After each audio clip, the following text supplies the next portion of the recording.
Good morning, good afternoon, and good evening, ladies and gentlemen, wherever you are in the world. Welcome back to the Caring Economy with me, Toby Usnik. Today, I'm really excited. We're about to enter our 16th season. I'm very happy to have as our guest Wendy Hilliard. She is a major force in gymnastics and also in just advocacy writ large. Wendy made history as the first Black rhythmic gymnast to represent the United States on the global stage, competing in multiple world championships and Olympic trials. And beyond her athletic achievements, she's the founder of the Wendy Hilliard Gymnastics Foundation, which has provided free gymnastics training to nearly 25,000 urban youth since its inception. Imagine that. Wendy's journey from athlete to advocate is inspiring and a testament to the power of sports in transforming lives. So, welcome to the Caring Economy, Wendy. Thank you. It's so nice to be with you today, Toby. Wendy and I know each other through our mutual friend Ed Bergman, Professor Bergman of Lehman College, now retired. And I had mentioned to Wendy off camera that when I sat down with Ed a few weeks ago, he mentioned his friend Wendy, and he was so moved. I thought, wow, I have to reach out. So, Wendy, tell us about that force that is Wendy Hilliard. Well, thank you. I was born in Detroit, very proud of that. Yeah, I'm a Detroit girl and raised there all the way through high school and part of college. So I'm from a family of four girls. My parents both worked for the city. My father worked in the health department and my mom was an administrator in the schools. And I really enjoyed my time there. It was a very interesting time in Detroit because it had gone through so many changes. So I must say, as I think back, the fact that pretty much the whole time I grew up, we had a Black mayor, the head of the schools, things like that. You know, I was just around a lot of really high achieving and active Black people, and I think that made a difference. But my change when it came to sports, which is so interesting, because I was actually a competitive swimmer. But I saw gymnastics on TV, and I was like, "Mom, I got to do some gymnastics. I just have to." And the challenge is that there really wasn't gymnastics in the city of Detroit. I went to the Y, and I was a tumbler, but for me to get full out gymnastics, I had to go to the suburbs. And my mother was like, "I'm not liking this." I mean, she could take me out because she finished school like 3 or 4 o'clock, but she was like, "It's expensive. I have to go to the suburbs." And my parents were really activists about staying in Detroit. So at one point, I was at the Jewish Community Center training with these coaches. And my mom was so upset that we had to go out there. So she told the recreation department, the head, Leon Atchison, and he hired them. So we started off with two coaches, Vladimir and Zina Marinov from Kyiv, Ukraine. And they started and they became employees of the Detroit recreation department. And then Rosa and Mike joined them a couple years later. So all of a sudden, we had this really fabulous gymnastics team in Detroit, you know, coached by these really great master sport coaches. Girls from the suburbs started coming to our team because we were so good. But as it worked out, Zena was a master sport in rhythmic gymnastics. So this was very new. So rhythmic gymnastics was becoming an Olympic sport for 84. So we always argue, Zena has passed, but we always argue. She said, I begged her to teach me rhythmic gymnastics. I said, Zena, I didn't know what it was till you came around. I was like, anyhow, we started training and I became the first Black to make the national team. And, you know, at the time, we didn't really think about it because I was just training. Now, let me tell you, Zena and Vladimir and Rosa and Mike had their ways of training coming right out of the Soviet Union. And we were serious. We were serious athletes. But we didn't know any better. And it was great. The thing that was great about it is that if you wanted to be on the team, you just had to work hard, right? It wasn't about cost. It didn't cost us. It cost like $20 a year to take gymnastics. It was so amazing. So we had this really great team, the Detroit Metro Gymnasts. All the parents helped raise money when we would travel. And Zena was groundbreaking. You talk about mentors. Dr. Zena Marinov, who had her PhD in gerontology, right? And she was so intense and she just had such a great vision and we worked really hard. So that was exciting for me to make the national team. And then I started traveling. I started traveling around the world. My life just changed because I became an elite athlete. It was interesting because even though our team was mixed, we had Black and white girls, but, you know, very diverse. When I went traveling, either nationally or international, I was often the only Black gymnast, right? But I think people don't understand when you really have a passion for a sport and you want to work hard, that's where your focus is. Mm. My parents were very supportive. My mom was very active in keeping everything moving. I mean, she was just she could manage things. I didn't realize this until I started my own foundation, how much I learned from her, but I was just concentrating on my gymnastics. Uh-huh. So my parents, as I mentioned, were very advocate. My sisters are all, very successful. And it's so funny because they all have their master's degrees. And I spent so much time training. It took me years to get through college. But, anyway, we joke about that with our family. But I'm very proud of, pivotal moments. You talk about making a national team was amazing, traveling internationally. The one time that it was really challenging is I was picked to do a group routine, and they picked the athletes, and they didn't put me in a team. And I had already been in world championships like 2 times by this time, right? And so, unfortunately, they didn't pick me. And so we were at the Olympic Training Center in Colorado Springs for like 6 weeks. That's how they do these things. And when they didn't pick me, I was just like, how come I wasn't chosen? Yeah. And the coach was like, Wendy, oh, you just stand out too much. I was like, what am I going to do with that? But, I called my parents on the phone. I was crying. Mom, Dad, they are not having this. My father's from Arkansas. My mother's from Indiana. Everything they went through, they're like, what is this going on? So they called USA Gymnastics, and USA Gymnastics changed it, and they had to go by the scores from the national championships, which allowed me to compete at my third world championship. So I learned a lot of lessons from being an athlete. Yeah. Can you say a little bit about the sport? It obviously came from within your passion for it, but with your foundation, which we'll get to in a minute, you've been able to help others tap into that and the leadership, the discipline, the opportunities that it can create. So talk a little bit, if you would, about the inspiration, about how it resonated with you and how you sparked that or see that in other young people, particularly those urban youth that you've touched through the years. Yeah, it's really, really from my story. So Zena eventually moved to Los Angeles, and I finished my career in New York City. And I love New York City. I came here, and then I was able to perform and do a lot of things. But as I became a coach and I looked at the sport, as we moved away from Detroit, it was very expensive. It wasn't that more diverse. And I was like, what's going on? So when I finally had my athlete for the Olympics, and it was really great. But then as she went off, I decided to go back to grassroots because I really wanted the sport to be more diverse. I mean, I was able to get all these really wonderful experiences from the sport without it costing a lot. And I was dedicated to making sure it's in the city and accessible, because gymnastics is a very suburban, expensive sport. It just is. It's, mom's taking the kids in the car 4 or 5 days a week. I don't know what mothers have time to be taking their kids to gymnastics like that. So it's like I just had a different vision because of my experience. And so that's why I wanted to offer it to young people. So you started a foundation immediately, or you just did a little bit of Mm-hmm. research? How did it all come about? Yeah, no grand plan. That was, I must say. So what really happened is that the Olympic Committee at the time, now the Olympic and Paralympic Committee, had a grant for sports that were emerging, and rhythmic gymnastics was one of those. Dr. Alpha Alexander, who's one of my mentors, remember at this time I just was with the Women's Sports Foundation, so I learned a lot about advocacy and raising money. So I just applied for the grant, and they gave us some money, and that's kind of how it started. It's kind of interesting. I didn't really have a grand plan. I took it step by step by step.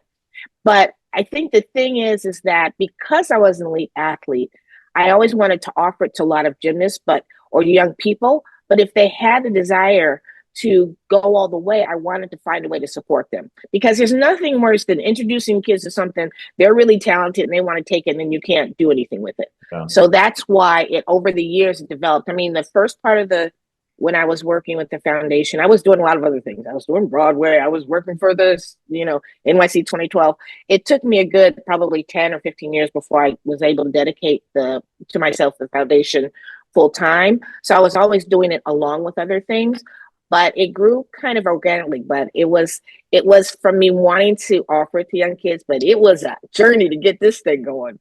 That's for sure. Yeah. Well, tell us about that. I mean, you have an idea, you take it to market. You have to educate people. You have to educate the parents, the educators. You have to address the financial concerns, the time concerns, the obstacles. How did you start? Like, was it your first class of like 5 kids, or did you knock on doors, or how does one start a foundation in sports? That is so interesting. It makes me think. You got to think how it was back in the day. So it really kind of was starting like a gymnastics school in a way, gymnastics classes. But when you put a flyer out that says free gymnastics, people start coming to your door. Free So is a good number. Yeah. free is a good thing. And it was really, I have to say, it's really partnership. I was located on a church on the Upper West Side, Central Baptist Church. And so it happened that the new reverend there, Reverend Faulkner, used to be a football player. And his daughter was like about 10 years old. So I'm trying to get some space there. He wants something for his daughter. So that's why it meshed, right? I did learn because along my career as an athlete, I eventually was serving as an athlete representative. It's very funny because all the gymnasts on the team, on the national team, were like, "Yo, Wendy." They asked for athlete rep, so they said, "We want Wendy to be our athlete rep because she knows how to fight for us." So, Yeah. so I served on the board of the Olympic Committee and USA Gymnastics and women's sports. So it taught me a lot about organizations and kind of raising money. And that's kind of what I just had that knowledge because I worked on it so long. But when I started the foundation, it was really more of just offering to kids. I was doing a lot of the coaching. I did reach out to other coaches, and it's a joyful thing. I mean, gymnastics is very popular and it's not offered in the city. So the kids were pretty hungry to be Yeah. able to do gymnastics. And what about, I want to ask you about trans writ large a little bit later, but first it was like, I'm imagining my stereotype is it's young girls. We do see the men and the boys perform, but I somehow feel like it's still socialized. It's young girls that are given the option or invited or actually socialized to think about gymnastics and not boys. Has that changed? Is that a misnomer or? Well, here's the thing. It's that the reality of it is that still young boys have a lot more options in sports. Yeah. And families tend to promote that more than they do for the girls. Gymnastics is it's one of those sports that's pretty fun. You can start young. You have music, you have leotards. It's like a very attractive thing for young people. And then I think also parents feel comfortable doing gymnastics with their young people. I mean, personally, gymnastics is a really good foundational sport. You have to discipline, you have to be coordinated, you have to be strong. So it's very appealing to girls. And I think the thing is, because we do boys and girls, what happens is the boys have more options and they tend to try different things. It's more that than anything else, but it is very popular for girls. And then it does help. The role models have been top female athletes. Nadia, Mary Lou, Dominique Dawes, they've always been, especially in America, it's been the female athletes that have been, kind of role models for people. So I think that's another attraction for girls. Yeah. I hope someday you'll meet my husband, Harlan. He spent 20 adult years, 25 almost doing gymnastics. He started later in life, just as his exercise, very, very disciplined. I mean, that is a sport that requires early starts and on top of a day job. Can you tell me how once you get into gymnastics, how do you pick your lane? I mean, there are those that perform in multiple categories, but usually you specialize, right? Like you did rhythmic gymnastics, but pommel horse for men or parallel bars. Do you go in knowing you're drawn to one, or do you have to be a generalist and then sort of find out that you excel in certain ones? How's that happen?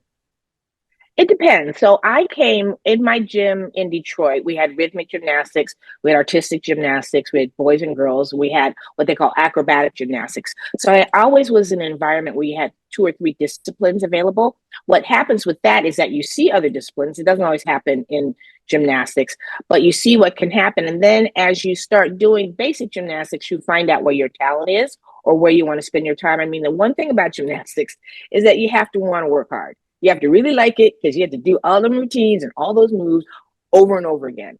And then also, I will say for boys, it's more they have to be really focused because they don't gain their strength until they're older, like they get closer to high school. So there's like a lot of conditioning. You have to be really disciplined before you can really jump into, be successful at gymnastics. So that's the other thing that makes it a little bit more difficult for boys. That girls get stronger and more proficient earlier and boys later.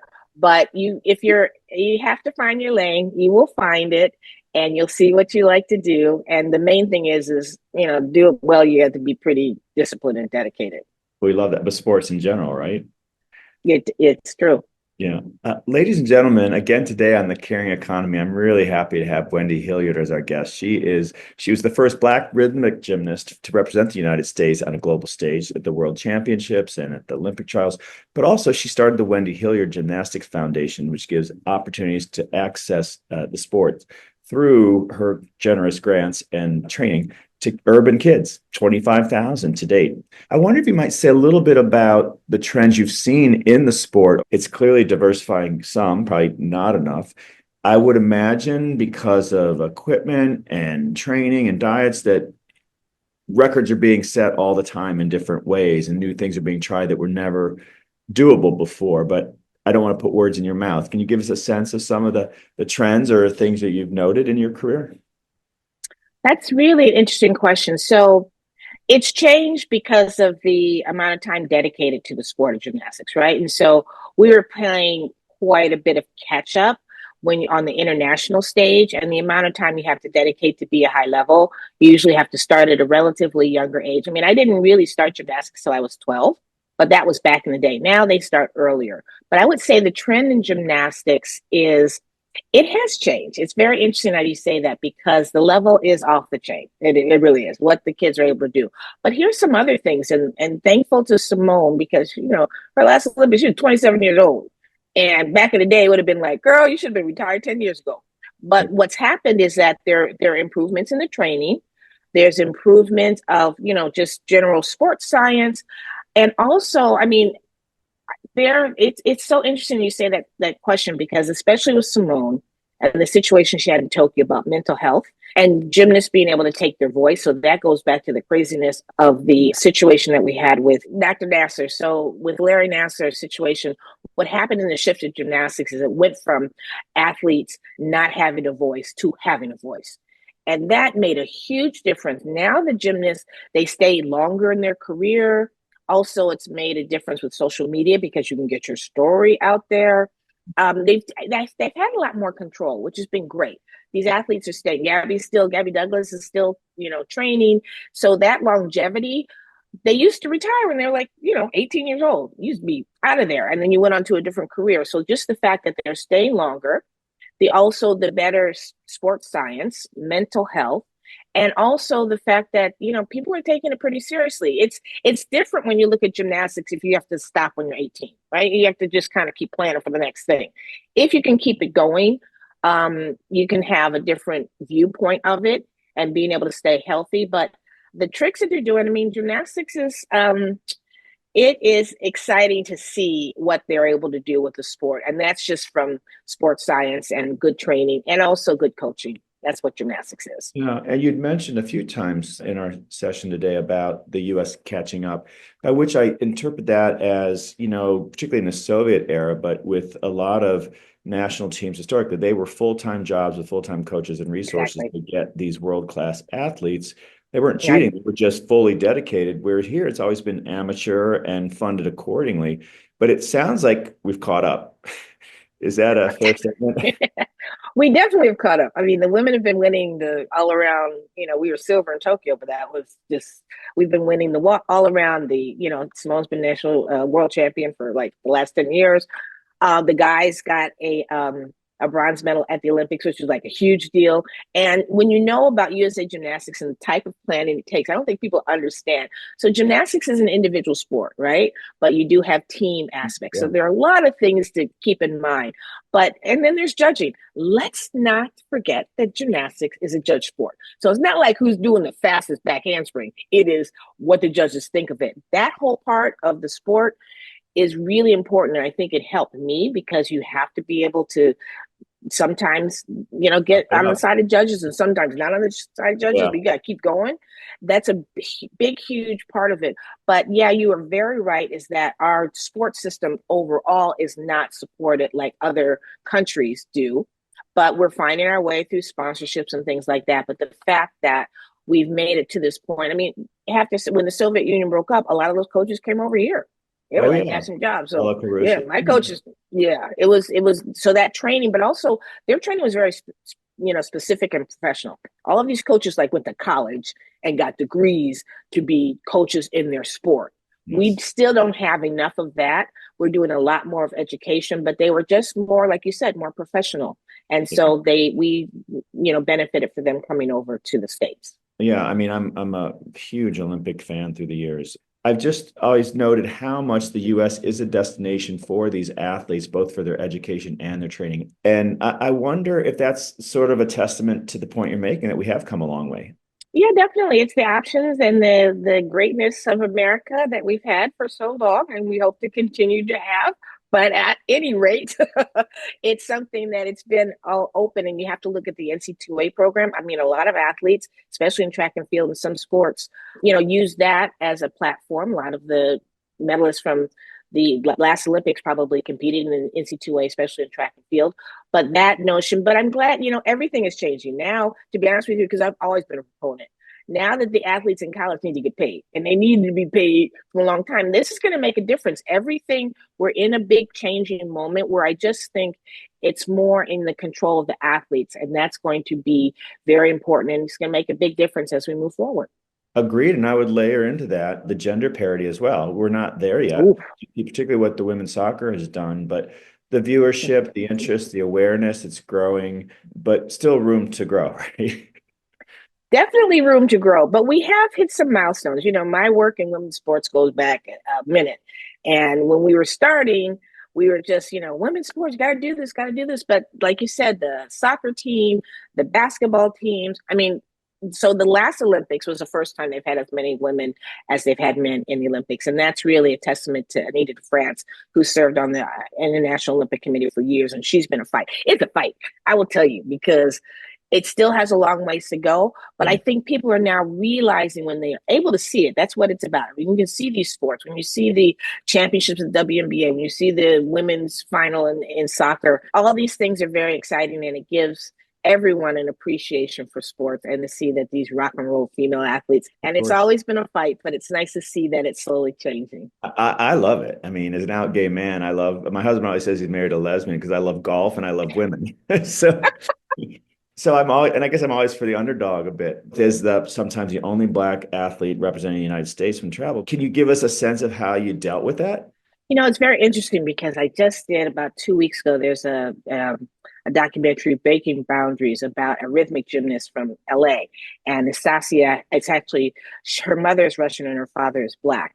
And she was one of the top, like in the top three. And they did this documentary. And it was so interesting because I have one of my athletes, Alexis Page, who came through the Gymnastics Foundation and made the national team. We were all talking about the differences of being a black in rhythmic gymnastics, right? Because I had to tell Alexis at one point she was going, and I said, Alexis, are you okay that you're the only black going over to Slovenia for a competition? How do you feel? And she's like, no, I'm good. I'm good. I'm doing what I got to do. Because when you're an athlete, that's what you do.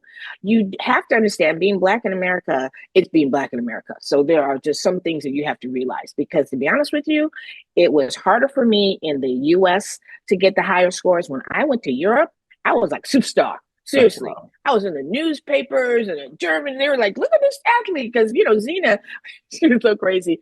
Zena loved it, but we were in Detroit. So she let me, at first I did a lot of classical music and Cacciatorian, la, la, la. Then I started doing some Motown music. And when I went to Europe with them Motown routines, they were like, look at this girl, go. Bring it And on. so, yeah, so the thing is, you have to realize being black in America, you're going to have to be up there. It's a judge sport. And I even tell my kids now, because even though gymnastics on the highest level is more diverse, on the grassroots, it's not as diverse, mainly because of the costs and the accessibility. So when my team walks in there, my little kids, going to competition, their coaches are telling them, point your toes, make sure and do it right. You just don't have the privilege of slacking off. You got to be on your toes. And so you know that as an athlete, I knew that. And the other thing, it just makes you that much stronger as an athlete. I had to work hard. It was pretty funny. I learned to speak Russian too. It was funny because Zena would teach it in like Wayne Community College. So let this black girl speak in Russian. I was the only girl on the U.S. team that could do that. But it was funny because Nasia now, who is Russian, and she would say things. Now she just stopped competing probably 2 or 3 years ago, but she could hear what the Russians were saying about her, and she understood it. Right? Very interesting. So it's it was a background that was very unusual to grow up, that international, to have this kind of, Eastern European coaching and excellence. And they're tough. The things I could tell you about how we are training, you can't train like that anymore. But at any rate, you had this level of excellence that you had to go by. But in the end, it was what you performed. And that was a lesson to be learned. Yep, got to Yeah. do it. So Wendy, if someone wants to learn more about the foundation, what's the best way to find you all? Oh, on our website or on social media at wendyhilliard.org, or we're big on Instagram. What's lovely about what we've been doing now, I mean, I have great staff. I have to say, I have a great board of directors, I have great staff, because you know what? It's been great because my staff likes being in our environment. The thing that we have in our environment, I tell people, it's like an HBCU of gymnastics. The coaches look like them, right? And everybody that's running the organization, it's different for young people to be in an environment where they feel comfortable, because the challenges, and I've talked to all the top gymnasts, Simone, Jordan Childs, everybody still has challenges in the sports. It's nice to be able to do that one. So when they can find us online and support what we're doing, because it's a very joyful place to be. Kids learning gymnastics, super fun, but it's hard work. It's a lot of money. My coaches, as lovely as they are, still have to get paid. Yes, that's it. Because yeah. So what if you look out, so the next 10 years or so, what's up for the foundation and what's up for the sport? For the foundation is we really want to have our dedicated gymnastic space for gymnastics in Harlem and Detroit. That's critical, because people sometimes look at us, and even though we're partnering, they're like, can you share the gym? I'm like, no, do you know how much gymnasts train? We train a lot, like 20, 30 hours a week. So you have to, I tell people, it's like a pool. When you build a pool, you can only swim in it. I need a gymnastics center that's only for gymnastics. And I need one in Harlem and I need one in Detroit, because there's such, thank goodness all these great gymnasts, and, the demand is out there. But that's what I want the legacy to be the next 10 years, that we have a wonderful space where we can always do gymnastics. We serve kids from 18 months through adults. We have adult class, by the way. If your husband wants to take class with us, it's free in Harlem. But the thing is that we want to have a dedicated space, and of course the funding to make sure we keep this going. I have great staff. I'm sure they're going to be able to take over. But my last part of my legacy has to make sure we have space to do gymnastics. Awesome. And to that point, can you talk a little bit, particularly about the private sector, but any shout outs you want to give to certain brands or certain organizations that have been your partners along the way, or why companies should be looking at you? Yeah, I would say to all brands, look at what we're doing. People always, we've had great partnerships. Recreation department in Detroit has been really helpful. Different organizations here in New York have been great. We've had different, it's very interesting. I will say, from a business standpoint, the thing for me has been partnerships, right? Because space is what we need. So I have to work with partners to get space. And so to the brands out there, when you're investing in these young people, don't think of it just of them becoming athletes, because it's not. The one thing gymnastics is really good at is you have to be disciplined, you have to be focused, you have to pay attention to details. All these skills that they have, I always tell them it makes them really good citizens, and it makes them very good students. And here's the thing. They know how to listen to a coach. That means they know how to listen to a teacher. They know, these types of things. This is the type of sport. So for all the brands out there, I mean, we have really great partners that have been supporting us. And like I said, our great board of directors. And now we have a new partnership with the Steer and Dick. Don't let me start because I don't want to forget anybody. But I will say that I'm so proud of all those that support us. Y'all keep it coming, because this is an expensive thing to do and it's only getting better. And I will say this, it's good for kids. I mean, we made it through the pandemic. Gymnastics on Zoom is hard, but we did it. Okay. Right. We did it. But here's the thing, the young people, especially in urban areas like Harlem and Detroit, where they closed all the centers, it is so important for these kids. They are on these things all the time on devices. And I say, at least if they're with me, they do not have these devices in their hands. That's the antidote. And they have to communicate. It's a big thing. Their mental health is really important. And our kids have to be supported to get beyond this. And gymnastics are supporting things where they can be themselves and excel where they want to and express themselves is very important. So all those people, brands, individuals. Come on, we do our good stuff. We There dot you our go. I's and cross our T's. Check this out. And it's Wendy Hilliard Foundation.org. Yeah, wendyhilliard.org is Yeah. our website, and you can find us on social media, Wendy Hilliard Foundation and Wendy Hilliard Gymnastics Foundation. At a minimum, I would encourage any of our listeners and audience to, if they have the ability, check out the website, get their kid in front of it, and just learn. And Mhm. so when you're watching the sports, whether it's football or the Olympics with your kid, like look at them and see what they're reacting to. I mean, it's very telling, I think, as you're proving in your work. That's true. It really is, and the kids will let you know.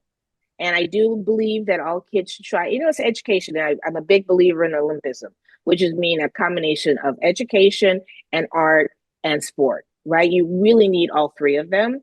And so you have to try different things for your kids. We're conditioned, it's called like a non-traditional sport. And sometimes, a kid might like judo, they may like swimming, they might like table tennis. Yeah. The thing about the kids, they're exposed to everything because everything's out there.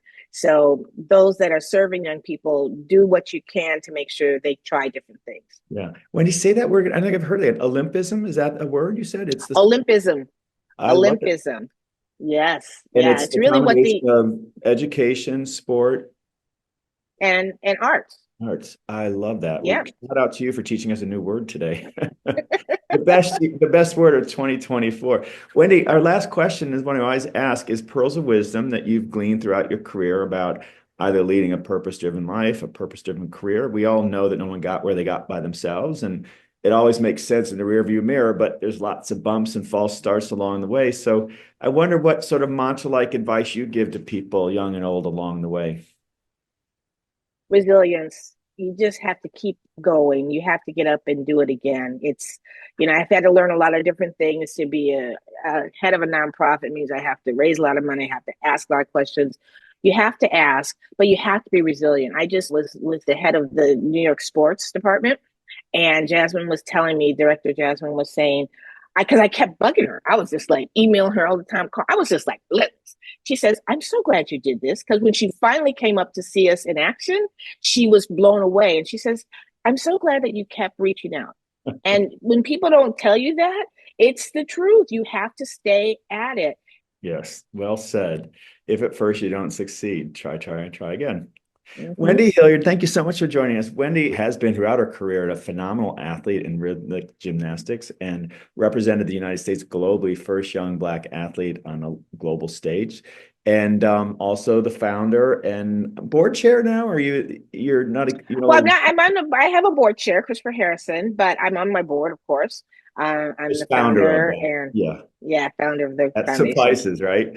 And founder of the Wendy Hilliard Gymnastics Foundation. Wendy Hilliard, thank you for the work you've done and are doing and sharing it today. And I hope our audience will check out your site and support you.